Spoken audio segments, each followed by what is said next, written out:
Bonjour à tous et bienvenue sur notre chaîne dédiée à une vie saine et épanouie, quel que soit notre âge. Aujourd'hui, nous allons aborder un sujet crucial, souvent négligé, mais qui a un impact direct sur la santé et même sur la longévité de nos aînés. Vous serez peut-être surpris d'apprendre que certaines habitudes d'hygiène, en apparence anodines, peuvent en réalité ouvrir la porte à de sérieux problèmes de santé. Nous allons parler de ces zones du corps que beaucoup de personnes âgées, parfois par difficulté ou par oubli, ne lavent pas correctement. Et attention, il ne s'agit pas de jugement, mais bien de prévention et d'information pour prendre soin de soi et de ses proches. Alors, quelles sont ces zones à risque et pourquoi leur hygiène est-elle si fondamentale pour rester en bonne santé le plus longtemps possible? Restez avec nous, car les informations que nous allons partager pourraient véritablement changer la donne pour vous ou pour un être cher. Commençons par la première zone, et c'est sans doute la plus évidente, mais aussi la plus problématique, les pieds. Avec l'âge, se pencher devient plus difficile. La souplesse diminue, l'équilibre peut être précaire, et la douche devient un exercice à risque. Résultat, les pieds sont souvent lavés à la va-vite, voire pas du tout. On se contente de l'eau savonneuse qui coule dessus. Mais c'est une grave erreur. Pourquoi? Parce que les pieds, et surtout les espaces entre les orteils, sont un terrain de jeu idéal pour les bactéries et les champignons. L'humidité stagnante favorise le développement de mycoses, comme le pied d'athlète, qui peuvent provoquer des démangeaisons, des fissures et des douleurs. Chez une personne âgée, et particulièrement si elle est diabétique, une simple fissure peut se transformer en une plaie qui ne guérit pas, s'infecter et mener à des complications très graves, pouvant aller jusqu'à l'amputation dans les cas extrêmes. De plus, une mauvaise hygiène des pieds peut entraîner des infections bactériennes cutanées. Il est donc vital de prendre le temps de laver ses pieds chaque jour avec du savon, de bien les sécher, surtout entre les orteils, et de les inspecter régulièrement. Passons maintenant à une autre zone souvent oubliée, le dos. C'est une partie du corps difficile d'accès pour tout le monde, mais encore plus pour les seniors qui manquent de mobilité au niveau des épaules. Sans une brosse à long manche, il est quasiment impossible de nettoyer correctement toute la surface du dos. La sueur, le sébum et les cellules mortes s'accumulent. Cet environnement favorise l'apparition de ce qu'on appelle l'acné du dos, mais aussi d'autres problèmes cutanés comme des folliculites, qui sont des inflammations des follicules pileux, ou encore des infections fongiques. Ces problèmes peuvent être non seulement inconfortables et provoquer des démangeaisons, mais une peau irritée ou lésée est une porte d'entrée pour des infections plus sérieuses.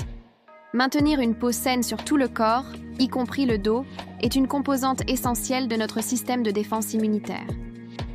Utiliser une brosse douce à long manche ou demander de l'aide peut faire toute la différence pour prévenir ces désagréments et maintenir une barrière cutanée intacte. La troisième zone que nous allons aborder est la région du nombril. Oui, le nombril.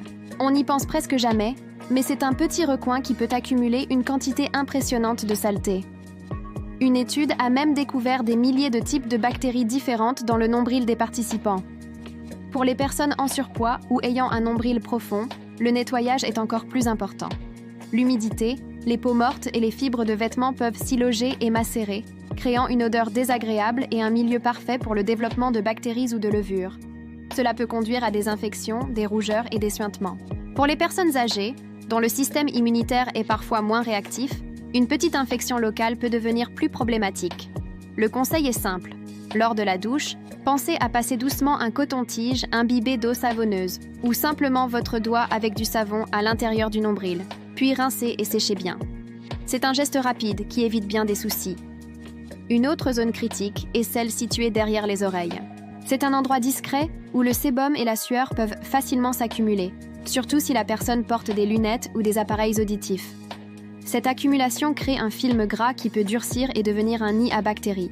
Il en résulte souvent une odeur particulière, mais aussi des irritations cutanées, des dermatites séboréiques ou des infections. La peau derrière les oreilles est fine et sensible. La négliger peut causer des fissures douloureuses qui peuvent s'infecter. Tout comme pour le nombril, un simple geste suffit. Au moment de se laver le visage ou les cheveux, il faut penser à bien savonner cette zone et à la rincer. Si vous aidez un proche âgé, c'est un point à vérifier systématiquement. Une peau saine derrière les oreilles contribue au confort général et prévient des complications inutiles. N'oublions pas que les appareils auditifs eux-mêmes doivent être nettoyés régulièrement pour éviter d'introduire des bactéries dans le conduit auditif. Enfin, la dernière zone, mais non la moindre, concerne l'hygiène bucco-dentaire, et plus précisément la langue et les gencives. Beaucoup de seniors se concentrent uniquement sur le brossage des dents restantes ou le nettoyage de leurs prothèses, en oubliant le reste de la bouche. Or, la langue est recouverte de papilles qui peuvent retenir les débris alimentaires et les bactéries. Cette accumulation est une cause majeure de mauvaise haleine, mais pas seulement. Elle peut altérer le goût des aliments, ce qui peut diminuer l'appétit et conduire à une malnutrition. Plus grave, les bactéries présentes dans la bouche peuvent être inhalées et provoquer des pneumonies, une cause de mortalité importante chez les personnes âgées. Des études ont clairement établi un lien entre une mauvaise hygiène buccale et un risque accru de maladies cardiovasculaires et de diabète mal contrôlé. Il est donc fondamental de brosser doucement sa langue chaque jour avec un gratte-langue ou sa brosse à dents et de masser ses gencives pour stimuler la circulation sanguine et les garder en bonne santé. Alors, quel est le lien direct avec l'espérance de vie? Il peut sembler exagéré de dire que ne pas se laver les pieds peut réduire sa vie. Mais il faut voir la chaîne des conséquences. Une simple mycose au pied mal soignée chez un diabétique peut mener à une infection grave, à une hospitalisation et à des complications qui affaiblissent l'organisme tout entier. Une pneumonie d'inhalation due à une mauvaise hygiène buccale peut être fatale. Chaque infection, chaque inflammation est un combat pour le corps. Chez une personne âgée, dont les réserves sont plus faibles, ces combats répétés épuisent le système immunitaire et l'organisme, le rendant plus vulnérable à d'autres maladies. La prévention de ces infections, par des gestes d'hygiène simples, est donc une stratégie anti-âge fondamentale. Il ne s'agit pas de chercher la jeunesse éternelle, mais de maintenir le corps dans le meilleur état de fonctionnement possible pour vivre ces années en pleine santé. Comment faire concrètement? Si vous êtes une personne âgée et que vous rencontrez des difficultés, n'ayez pas honte d'en parler. Des solutions existent. Des barres d'appui dans la douche, une chaise de douche, des brosses à long manche, un pédiluve pour se laver les pieds sans se pencher. Ces aides techniques peuvent vous redonner de l'autonomie et de la sécurité. Vous pouvez aussi demander de l'aide à un proche, à une aide à domicile ou à une infirmière. Prendre soin de son corps n'est pas un luxe, c'est une nécessité. Et si vous êtes un proche aidant, soyez attentif à ces détails. Aidez sans infantiliser, expliquez l'importance de ces gestes avec bienveillance. Proposez votre aide pour inspecter les pieds, pour laver le dos ou simplement pour vérifier que tout va bien. Votre vigilance peut prévenir de graves problèmes. En résumé, l'hygiène corporelle chez les seniors va bien au-delà de la simple propreté. C'est un pilier de la prévention santé.